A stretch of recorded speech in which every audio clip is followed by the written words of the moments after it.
प्रदेश के ऋषिकेश में श्यामपुर पुलिस चौकी क्षेत्र अंतर्गत भल्ला फार्म में एक पूर्व सैनिक पर जानलेवा हमले का मामला सामने आया है। कुछ लोगों ने धारदार हथियार से पूर्व सैनिक के सिर पर वार कर उसे घायल कर दिया।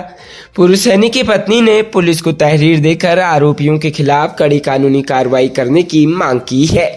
हमले की घटना सीसीटीवी कैमरे में कैद हुई। मामले को लेकर पूर्व सैनिकों ने कोतवाली में प्रदर्शन भी किया और आरोपियों पर कार्रवाई की मांग की।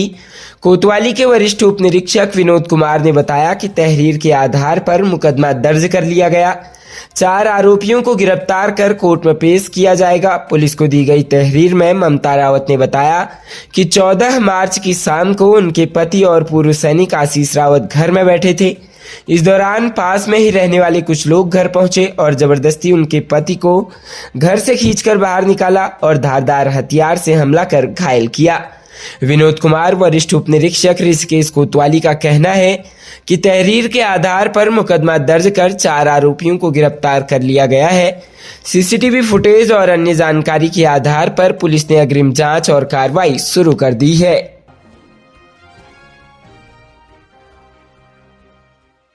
पिथौरागढ़ और बागेश्वर जनपद की सीमा पर स्थित नागर गांव में 2 भाइयों में आपसी विवाद हो गया।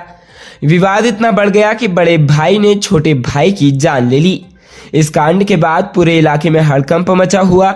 वहीं छोटे भाई की जान लेने के बाद बड़ा भाई फरार चल रहा है।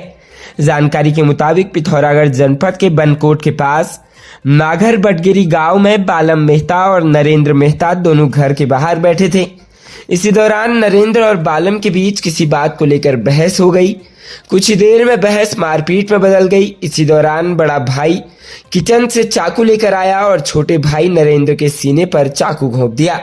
चाकू लगने से नरेंद्र गंभीर रूप से घायल हो गया, जिससे परिजनों में आक्रोश फैल गया। परिजन और खुद आरोपी बालम भी आनंद फालन में घायल नरेंद्र सिंह पुत्र जवाहर सिंह मेहता को तत्काल जिला अस्पताल बागेश्वर लेके गए, लेकिन अस्पताल पहुंचने से पहले नरेंद्र ने रास्ते में दम तोड़ दिया। बताया जा रहा है कि यह घटना बीती रोज यानी शनिवार को हुई। उधर घटना की सूचना मिलते ही बेरीनाग थाना अध्यक्ष महेश जोशी और उप निरीक्षक पूजा मेहरा पुलिस टीम के साथ देर शाम को घटनास्थल पर पहुंचे और घटना के कारणों की जांच शुरू हुई। वहीं रविवार यानी आज मृतक नरेंद्र का जिला अस्पताल बागेश्वर में पोस्टमार्टम किया गया। मृतक के चचेरे ससुर नरेंद्र सिंह कपकोटी ने बेरीनाग थाने में तहरीर देकर बालम सिंह मेहता पर चाकू से हमला कर जान लेने का आरोप लगाया है।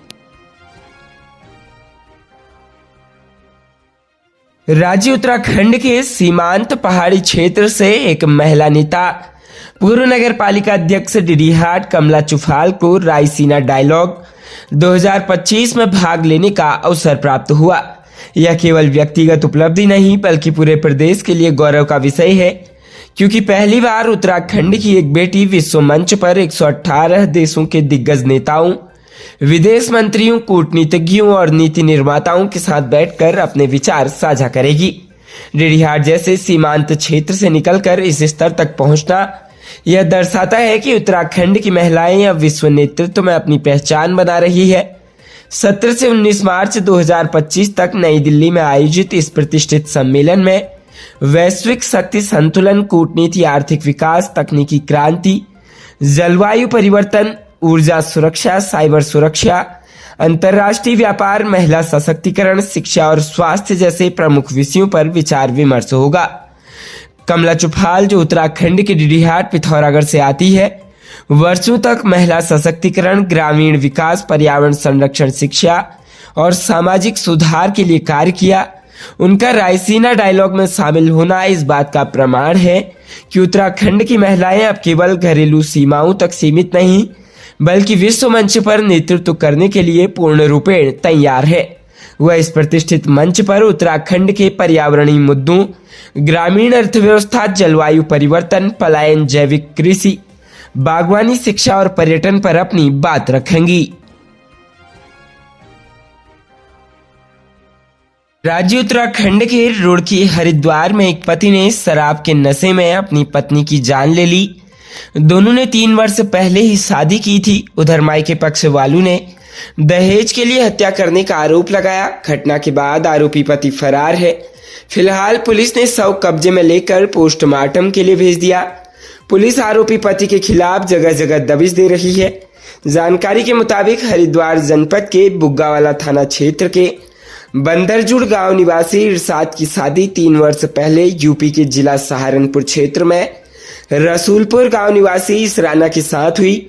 मृतका इस राणा के परिजनों का आरोप है कि ससुराल पक्ष के लोग शादी के बाद से ही दहेज के लिए इस राणा को प्रताड़ित कर रहे थे। पुलिस को दी जानकारी में इस राणा ने बताया कि 15 मार्च करीब शाम 7 बजे इस राणा का पति इरशाद शराब पीकर घर आया। इस दौरान इरशाद का पत्नी इस राणा से किसी बात को लेकर विवाद हो गया। विवाद इतना बड़ा कि इरशाद ने इस राणा की जमकर पिटाई कर दी। इस राणा ने विरोध किया तो इरशाद ने उसका सिर फर्श पर पटक दिया, जिससे वह गंभीर रूप से घायल हो गई। घायल इस राणा को ससुराल पक्ष वाले ही अस्पताल लेकर गए, जहां उपचार के दौरान देर रात उसकी मौत हो गई। वहीं घटना के बाद आरोपी पति इरशाद मौके से फरार हो गया। उधर घटना की जानकारी मिलने पर पुलिस मौके पर पहुंची और शव को कब्जे में लेकर पोस्टमार्टम के लिए रुड़की के सिविल अस्पताल भेज दिया। बताया जा रहा है कि पुलिस ने देर रात आरोपी पति को हिरासत में ले लिया। हालांकि पुलिस ने इसकी पुष्टि नहीं की। बुग्गावाला थाना प्रभारी निरीक्षक भगवान मेहर ने बताया कि शव को पोस्टमार्टम के लिए भेज दिया। मृतका के मायके पक्ष की तरफ से तहरीर मिली है कि मामले में मुकदमा दर्ज किया जा रहा है। उन्होंने बताया कि मामले की सभी पहलुओं पर जांच पड़ताल की जा रही है। राज्य उत्तराखंड से इन दिनों की बड़ी खबर सामने आ रही है। विवादास्पद बयानों में घिरे उत्तराखंड के कैबिनेट मंत्री प्रेमचंद अग्रवाल ने अपने पदों से इस्तीफा दे दिया है। बजट सत्र के दौरान दिए उनके विवादित बयान को लेकर सूबे में भारी नाराजगी देखी जा रही थी। हर तरफ उनके खिलाफ प्रदर्शन हो रहे थे। आखिरकार उन्होंने प्रेस कॉन्फ्रेंस कर इस्तीफे का ऐलान कर दिया। उत्तराखंड के संसदीय कार्य मंत्री प्रेमचंद अग्रवाल ने अपने पद से इस्तीफा दिया है। विवादास्पद बयानों में घिरे प्रेमचंद अग्रवाल की इस्तीफे की मांग हो रही थी। आज ही मुजफ्फरनगर के शहीद स्मारक पहुंचकर राज्य आंदोलनकारियों को नमन भी किया था, जिसके बाद अटकलें लगाई जा रही थी कि वो कुछ बड़ा ऐलान कर सकते हैं। आखिरकार उन्होंने इस्तीफा दे दिया है। वहीं प्रेमचंद अग्रवाल इस दौरान फूट फूट कर रोए। वहीं प्रेस कॉन्फ्रेंस में इस्तीफे का ऐलान कर कैबिनेट मंत्री प्रेमचंद अग्रवाल सीधे मुख्यमंत्री आवास पहुंचे, जहां उन्होंने सीएम धामी से मुलाकात कर उन्हें इस्तीफा सौंपा। इसके बाद ही सरकारी गाड़ी भी छोड़ी, जिसके बाद वे निजी वाहन पर वापस अपने आवास लौटे। उन्होंने कहा कि वो एक आंदोलनकारी रहे हैं। उन्हें दुख है कि आज उन्हें यह बात साबित करने के लिए मजबूर होना पड़ रहा है।